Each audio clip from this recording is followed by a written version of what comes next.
യുവതിയെ ബലാത്സംഗം ചെയ്ത കേസിൽ ഒളിവിലായിരുന്ന പാലക്കാട്ടെ കോൺഗ്രസ് കൗൺസിലർ പ്രശോഭ് സി വത്സൻ ഒടുവിൽ പോലീസിന് മുന്നിൽ കീഴടങ്ങി. ഹൈക്കോടതി മുൻകൂർ ജാമ്യാപേക്ഷ തള്ളിയ സാഹചര്യത്തിലാണ് കീഴടങ്ങൽ. പരാതി നൽകി 2 മാസത്തിനു ശേഷമാണ് പ്രതി അറസ്റ്റിലാവുന്നത്. പ്രശോഭ് തമിഴ്നാട്ടിൽ ഒളിവിൽ കഴിയുകയായിരുന്നുവെന്നാണ് വിവരം. സ്ത്രീ സുരക്ഷാ നിയമങ്ങൾ ദുരുപയോഗം ചെയ്യുന്നതിന്റെ ഇരയാണ് താൻ എന്നാണ് പ്രശോഭിന്റെ പ്രതികരണം. പരാതി വന്ന ഉടനെ DCC നേതൃത്വം ഇടപെട്ട് പ്രശോഭ് സി വത്സനെ പാർട്ടിയിൽ നിന്ന് പുറത്താക്കിയിരുന്നു.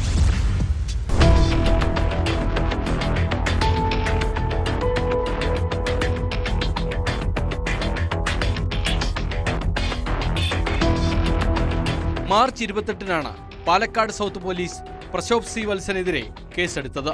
ജോലി വാഗ്ദാനം ചെയ്ത താമസ സ്ഥലത്തെത്തി പീഡിപ്പിച്ചു എന്നായിരുന്നു ദളിത് യുവതിയുടെ പരാതി.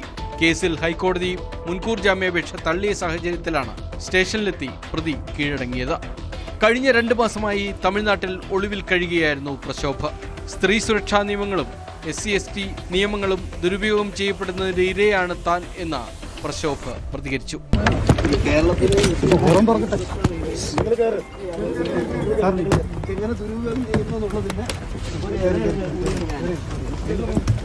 പാലക്കാട് നഗരസഭ 24-ാം വാർഡിലെ കൗൺസിലറാണ് പ്രശോഭ്. യുവതി നൽകിയ പരാതിയിൽ പാലക്കാട് ജില്ലാ ആശുപത്രിക്ക് സമീപത്ത് കാറിൽ വെച്ച് പീഡിപ്പിച്ചതായി പറയുന്നുണ്ട്. പട്ടാമ്പിയിലെ ഒരു വ്യാപാര സ്ഥാപനത്തിൽ ജോലി നൽകാമെന്ന് പറഞ്ഞ് കാറിൽ കയറ്റി കൊണ്ടുപോയായിരുന്നു പീഡനം. ഇതുകൂടാതെ പാലക്കാട്ടെ ഒരു ഹോട്ടലിലേക്ക് ഭീഷണിപ്പെടുത്തി വിളിച്ചു വരുത്തി പീഡിപ്പിക്കാനും ശ്രമിച്ചു എന്ന പരാതിയുണ്ട്. ഈ സമയത്ത് മൊബൈൽ ഫോണിൽ ദൃശ്യങ്ങൾ പകർത്തിയെന്ന് യുവതി പറയുന്നു. ബലാത്സംഗം, SC/ST, പീഡന നിരോധന നിയമം എന്നീ ഗുരുതരമായ വകുപ്പുകൾ ചുമത്തിയാണ് പ്രശോഭിനെതിരെ കേസെടുത്തിരിക്കുന്നത്. ഹൈക്കോടതിയിൽ ജസ്റ്റിസ് A. ബദറുദ്ദീന്റെ ബെഞ്ചാണ് വിശദമായി വാദം കേട്ട ശേഷം കഴിഞ്ഞ ദിവസം പ്രശോഭിന് മുൻകൂർ ജാമ്യം നിഷേധിച്ചുകൊണ്ട് ഉത്തരവിട്ടത്. യുവതി മുമ്പ് ഉന്നയിക്കാതിരുന്ന പല കാര്യങ്ങളും പിന്നീട് മുഖ്യമന്ത്രിക്ക് നൽകിയ പരാതിയിൽ കൂട്ടിച്ചേർത്തതാണെന്നും പരസ്പര സമ്മതപ്രകാരമുള്ള ബന്ധമായിരുന്നെന്നുമാണ് പ്രശോഭ് സി വത്സൻ കോടതിയിൽ വാദിച്ചത്.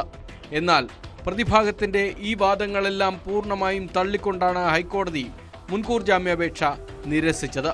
പ്രതിയെ കസ്റ്റഡിയിൽ വാങ്ങി കൂടുതൽ ചോദ്യം ചെയ്യാനാണ് പോലീസിന്റെ തീരുമാനം.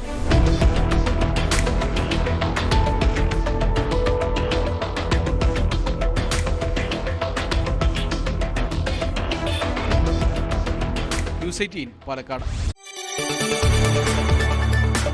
കൂടുതൽ വാർത്തകൾക്ക് news 18 Keralam YouTube channel subscribe ചെയ്യുക.